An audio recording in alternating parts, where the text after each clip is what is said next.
Jai, so chapter 3, page number 33 of the book Krishna Consciousness, the Matchless Gift by His Divine Grace Srila A.C. Bhaktivedanta Swami Prabhupada. And here we go. Contamination from sinful activity requires proportionate atonement. That is the prescription of the scriptures. Shukadeva Goswami says that if one accepts atonement before death, in his next life he will not fall down. If he does not atone, he will carry with him the resultant reaction of his sinful activities and will have to suffer. According to the law, if a man kills someone, he must be himself killed. The idea of a life for a life is not a very new concept, but can be found in the Manu Samhita, the Vedic law book for mankind, where it is stated that when a king hangs the murderer is actually benefited, for if he is not killed, he will carry the reaction for his murder and will have to suffer in so many ways. The laws of nature are very subtle and are very diligently administered, although people do not know it.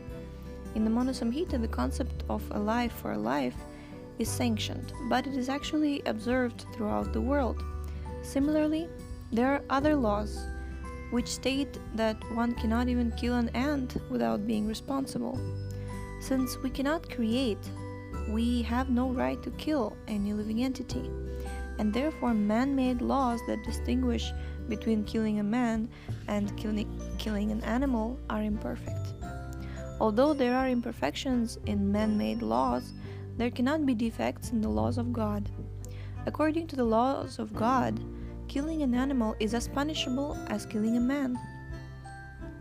Those who draw distinctions between the two are concocting their own laws. Even in the 10 Commandments, it is prescribed, "Thou shalt not kill." That is the perfect law, and by discriminating and speculating, men distort it. "I shall not kill man, but I shall kill animals." In this way, people cheat themselves and inflict suffering on themselves and others. In any case, however, God's laws will not excuse such behavior. Everyone is God's creature, although in different bodies or dresses. God is considered the one supreme Father. A father may have many children, and some may be intelligent, and others may not very intelligent. But an intelligent son tells his father, "My brother is not very intelligent, let me kill him." Will the father agree? Simply because one son is not very intelligent and the other desires to kill him to avoid the burden, the father will never agree. Similarly, if God is the Supreme Father, why should he sanction the killing of animals who are also his sons? In Bhagavad-gita, God declared to Arjuna that all I am their seed-giving father. This is a little mistype, okay. In Bhagavad-gita, God declares that He is the seed-giving Father. The Lord says, just as in ordinary material procreation, the father gives the seed and the mother develops the body by supplying the necessary blood to the embryo, similarly, the living entities, parts and parcels of the Supreme Father, are impregnated by the Lord in material nature. The dimension of the spirit soul is very minute and is given in the scriptures as keshagra, 1/10,000th the portion of the tip of a hair. We can hardly imagine a very small point divided into thousands of parts. In other words, it is so minute that it cannot be perceived even by the most powerful microscope. Thus, the dimension of the spiritual spark is so minute that it is invisible to mundane vision. All of this information is given in the scriptures, but because we do not have the proper vision, we cannot see. Although our material eyes cannot perceive the dimension of the soul is nonetheless within the body. And as soon as it departs, it takes another body according to its work. One should always consider that behind all these activities is superior superintendence. The living entity works in this material world just as the office worker works at his job, and a service record is kept of his performance. The living entity does not know what the opinion of his superior is, but his service record is kept in the office nonetheless, and according to his activities he is awarded promotion or increment of pay, or sometimes he may be demoted or even fired. Similarly, for all our activities there are witnesses. Therefore, it is said that in the scriptures the living entities are under superior supervision, and that they are rewarded and punished according to their work. Now we have human bodies, but in the next life we may not have them.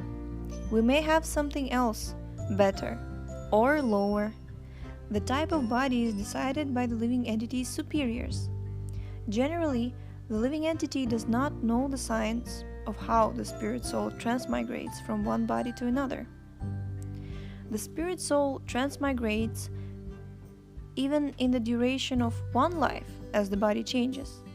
When the body is first manifest in the womb of the mother, it is very small, just like a pea, and it gradually develops 9 holes, 2 eyes, 2 ears, 2 nostrils, 1 mouth, 1 genital, and 1 rectum.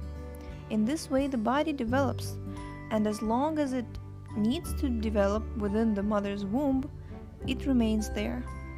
When it is sufficiently developed to go outside, it comes out and grows. Growth entails changing of the body. This change cannot be understood because it is imperceivable to the living entity. In childhood, we had small bodies, which now no longer exist. Therefore, it can be said that we have changed our bodies. Similarly, because of the nature of material things, we have to change this body when it ceases to work. Every material thing deteriorates, and like a broken machine or an old piece of cloth, the body becomes useless after a certain length of time. Although this process of growth is always taking place, the educational system in modern universities, though considered advanced, unfortunately does not deal with this. Actually, there is no education without spiritual knowledge.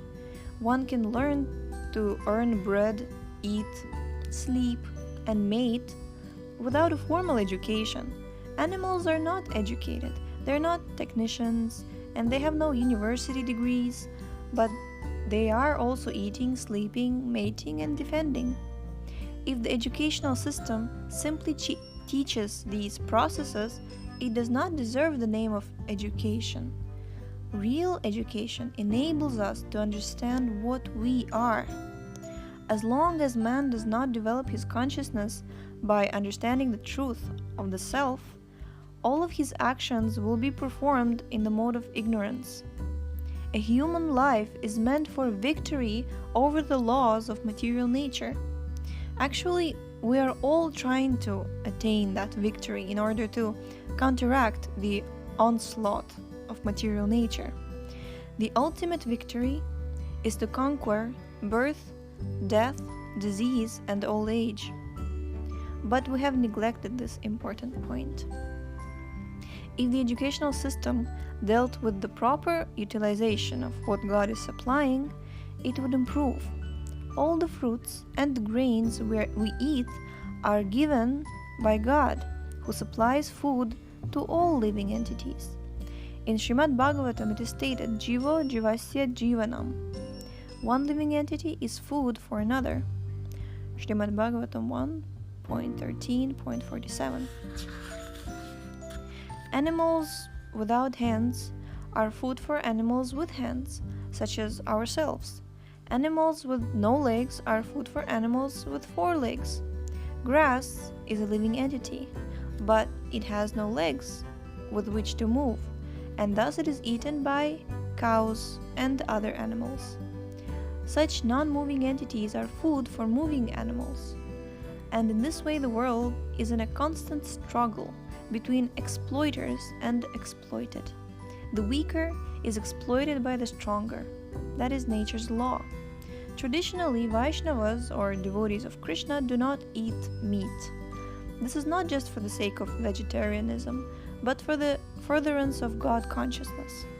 In order to become God conscious, one must follow some rules and regulations. Of course, one has to eat, but the proposal is that one should eat remnants of foodstuffs that are offered to Krishna. This is also the philosophy of Bhagavad-gita, wherein Krishna says, Patram pushpam palam toyam yome bhaktya prayachati tadaham bhaktyupahritam ashnami prayatatmanaha. If one offers me with love and devotion a leaf, flower, fruit, or water, I will accept it. I'm going to have to stop right here, just before all the lovely portion of the chapter starts. So tomorrow we will find out why would we offer foodstuffs to the Lord if he is not that hungry.